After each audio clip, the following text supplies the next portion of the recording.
Buenos días, Luis. Buenos días, amigos.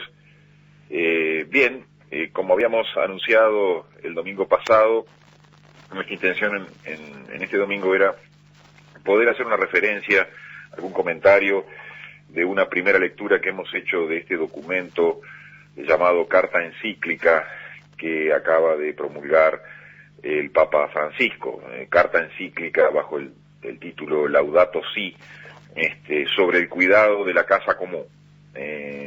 Obviamente quien habla no es católico y no pretende hacer un análisis de aquellos aspectos que hacen propios al catolicismo y a la fe cristiana, en este caso expresada a través del catolicismo, sino simplemente hacer reflexiones sobre un documento que con llamativa insistencia nos habla sobre el medio ambiente, bajo esa denominación muy acertada de hablar del medio ambiente como la casa común, la casa de todos nosotros. Siempre hemos hecho, en lo personal, una importante manifestación en el sentido de que cuando hablamos del medio ambiente estamos hablando de nuestro hogar, estamos hablando de las circunstancias físicas que nos rodean, que hacen a nuestro ámbito de desempeño, a nuestro ámbito de vida, y que eso, lo más próximo que tenemos, lo más a la mano que tenemos para describir es la propia existencia de nuestro hogar, de nuestro lugar de vida.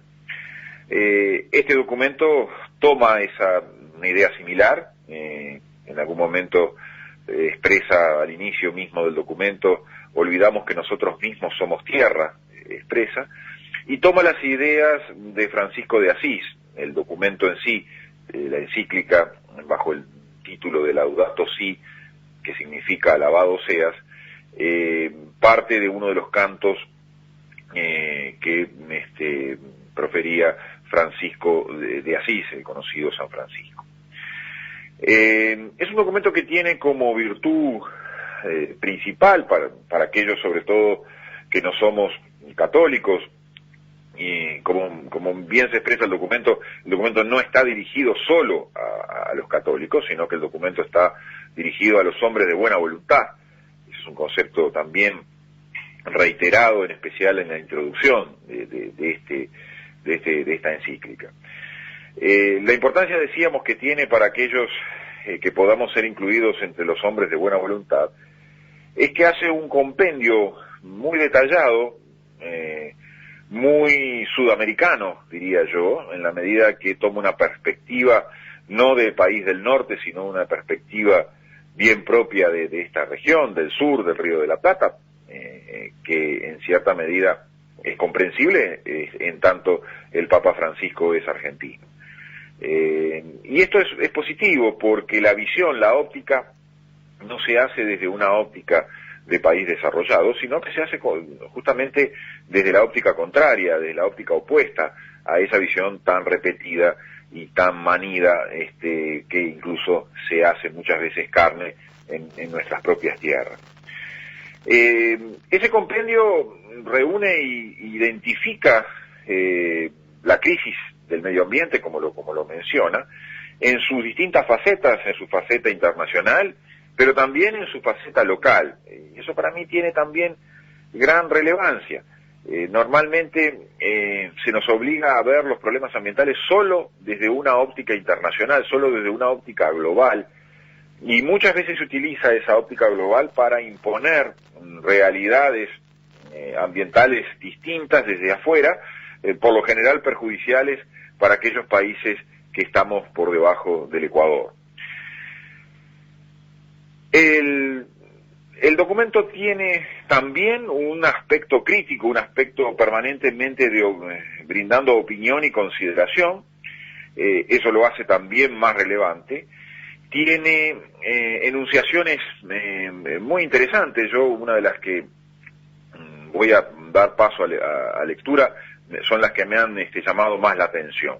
En un determinado momento dice: si nos acercamos a la naturaleza y al ambiente, sin esta apertura al estupor y a la maravilla, si ya no hablamos el lenguaje de la fraternidad y de la belleza de nuestra relación con el mundo, nuestras actitudes serán las del dominador, del consumidor o del mero explotador de recursos, incapaz de poner un límite a sus intereses inmediatos. En cambio, si nos sentimos íntimamente unidos a todo lo que existe, la sobriedad y el cuidado brotarán de modo espontáneo. La pobreza y la austeridad de San Francisco, en esta parte del documento fundamenta las ideas de San Francisco, prácticamente todo el tenor de esta encíclica, no eran un ascetismo meramente exterior, sino algo más radical, una renuncia a convertir la realidad en mero objeto de uso y de dominio. Luego el documento insiste en la necesidad de la capacidad de colaborar para construir nuestra casa común. Merecen una gratitud especial quienes luchan con vigor para resolver las consecuencias dramáticas de la degradación ambiental en la vida de los más pobres del mundo. Insiste en otro pasaje. Lamentablemente muchos esfuerzos para buscar soluciones concretas a la crisis ambiental suelen ser frustrados no solo por el rechazo de los poderosos, sino también por la falta de interés de los demás. Muchas veces ustedes nos habrán escuchado decir de que en la defensa del medio ambiente, en la defensa de los más débiles, como aquí se insiste permanentemente en este documento, el silencio, la inercia, la omisión hacen parte del camino y de las dificultades notorias de estos caminos. Les decía que hace una enunciación de problemas a los cuales en nuestras tierras estamos acostumbrándonos a ver. Por ejemplo, en otro pasaje del documento se dice: a esto se agregan los daños causados por la exportación hacia los países en desarrollo de residuos sólidos y líquidos tóxicos, y por la actividad contaminante de empresas que hacen en los países menos desarrollados lo que no pueden hacer en los países que les aportan capital. Constatamos que con frecuencia las empresas que obran así son multinacionales, que hacen aquí lo que no se les permite en países desarrollados o del primer mundo. Generalmente, al cesar sus actividades y al retirarse, dejan grandes pasivos humanos y ambientales, como la desocupación, pueblos sin vida, agotamiento de algunas reservas naturales, deforestación, empobrecimiento de la agricultura y ganadería locales, cráteres, cerros triturados, ríos contaminados y algunas pocas obras sociales que ya no se pueden sostener. Aprecien ustedes la descripción que completa prácticamente de los males que estamos viviendo y que se nos anuncian como posibles en el futuro inmediato. Enseguida aporta la siguiente idea: la deuda externa de los países pobres se ha convertido en un instrumento de control, pero no ocurre lo mismo con la deuda ecológica. De diversas maneras, los pueblos en vías de desarrollo, donde se encuentran las más importantes reservas de la biosfera, siguen alimentando el desarrollo de los países más ricos a costa de su presente y de su futuro. La tierra de los pobres del sur es rica y poco contaminada, pero el acceso a la propiedad de los bienes y recursos para satisfacer sus necesidades vitales les está vedado por un sistema de relaciones comerciales y de propiedad estructuralmente perverso, dice este documento, esta encíclica Laudato Si. No escatima tampoco en dar lo que llama ciertas orientaciones para enfrentar esta realidad que describe en detalle, como le hacíamos referencia.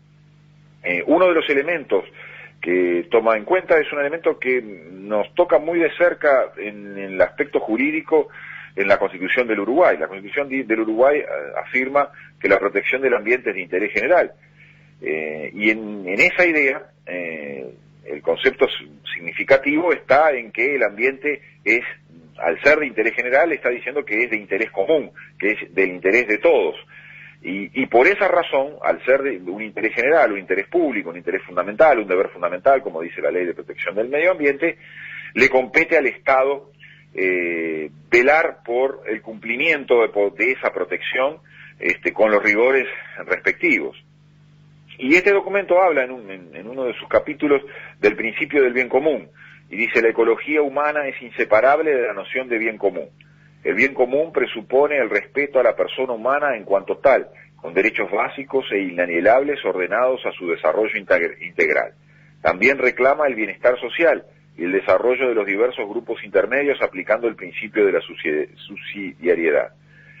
De entre ellos destaca especialmente la familia como la célula básica de la sociedad. Finalmente, el bien común requiere la paz social, es decir, la estabilidad y seguridad de un cierto orden, que no se produce sin la atención particular a la justicia distributiva, cuya violación siempre genera violencia. Y acota lo siguiente: toda la sociedad, y en ella de manera especial el Estado, tiene la obligación de defender y promover el bien común.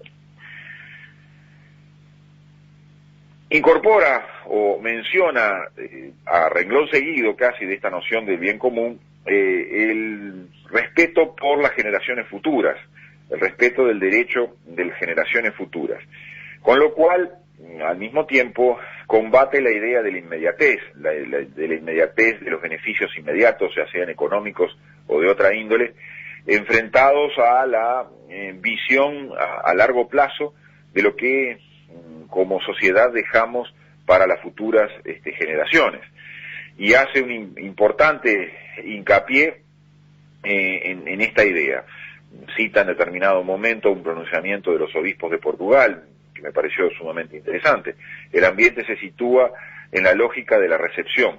Es un préstamo que cada generación recibe y debe transmitir a la generación siguiente. O un concepto similar que se repite con habitualidad en este documento: la tierra que recibimos pertenece también a los que vendrán. Estos conceptos se unen obviamente a los conceptos de dignidad y a los contraprincipios como puede ser el del egoísmo. En una parte del documento dice: se requiere advertir que lo que está en juego es nuestra propia dignidad. Somos nosotros los primeros interesados en dejar un planeta habitable para la humanidad que nos sucederá. Es un drama para nosotros mismos, porque esto pone en crisis el sentido propio de nuestro paso por esta tierra. Continúa el documento haciendo orientaciones e indicando distintos aspectos. Otro de los que me interesa resaltarles en esta conversación con ustedes es lo que denomina el documento el inmediatismo político. Dice: el drama del inmediatismo político, sostenido también por poblaciones consumistas, provoca la necesidad de producir crecimiento a corto plazo.